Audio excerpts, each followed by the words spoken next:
Teresia Lisieux mengajarkan satu jalan yang begitu sederhana untuk mencapai kekudusan.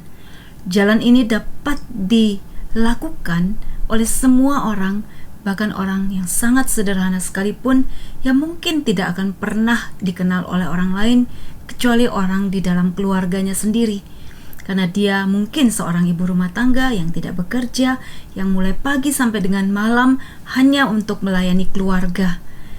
Dia tidak pernah punya prestasi apapun yang hebat di luar, di masyarakat, dan dia hanya membesarkan anak-anaknya dan juga menghabiskan seluruh waktunya mulai muda sampai dengan dia meninggal hanya untuk mengurus keluarga.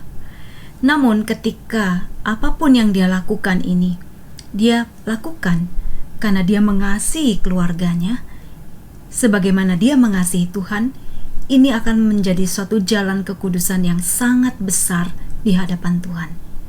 Ketika orang tidak memikirkan dirinya sendiri, ketika orang memikirkan keluarganya, memikirkan orang lain yang menjadi tanggung jawabnya, melakukan tugasnya yang dapat dia lakukan sebaik-baiknya, dan juga karena panggilannya sebagai seorang ibu, seorang ayah yang bekerja bagi keluarga, maka ini pun suatu jalan kekudusan menurut Santa Teresia Lisieux. Jadi dimanapun kita berada, siapapun kita, apapun status kita, bukan besar kecilnya perbuatan kita di mata dunia, di mata orang banyak, tetapi soal apakah kita melakukan itu dengan kasih, ataukah kita banyak bersungut-sungut. Juga mungkin orang lain yang berada di dekat kita akan menjadi terganggu, merasa terbeban juga kalau kita melakukan semuanya dengan bersungut-sungut, dengan berat hati. Tetapi ketika ada cinta, di situ ada sukacita. Ketika ada sukacita, di situ ada sungguh-sungguh kegembiraan, kehidupan, dan juga relasi yang semakin baik dengan orang-orang di sekitar kita. Kekuatan cinta ini sudah kita tahu.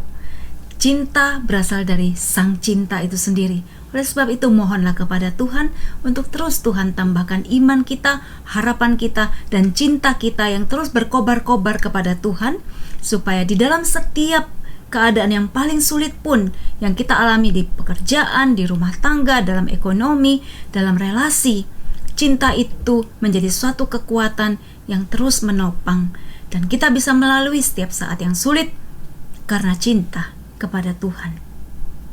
Bagaimana terus mengobarkan api cinta kepada Tuhan? Lakukan satu langkah, yaitu Tuhan, aku mau mengambil tanggung jawab ini, melakukan tanggung jawab ini.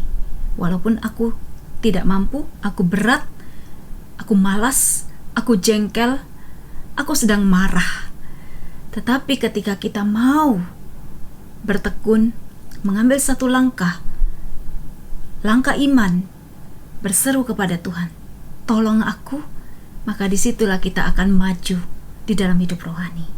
Jangan mundur ketika kita sedang mengalami saat yang sulit, ketika kita sedang merasa tidak mampu berbuat apa-apa. Karena menurut Teresa Avila, ketika kita tidak mampu berbuat apa-apa, saya tidak mengatakan bahwa engkau harus berhenti, tapi ambillah satu langkah saja, dan janganlah kita menjadi bodoh untuk tidak mau mengambil satu langkah iman itu, berseru kepada Tuhan, mohon kekuatan dari Tuhan, rahmat Tuhan, karena apa yang Tuhan beri sediakan, anugerah di depan sana, itu jauh lebih besar dari segala pengorbanan kita dan setiap tekad yang kita bisa lakukan, yaitu mengambil satu langkah untuk terus bertekun. Jangan pernah putus asa, jangan pernah mundur, terus berharap kepada Tuhan. Mukjizat pasti nyata di dalam hidup setiap orang yang percaya.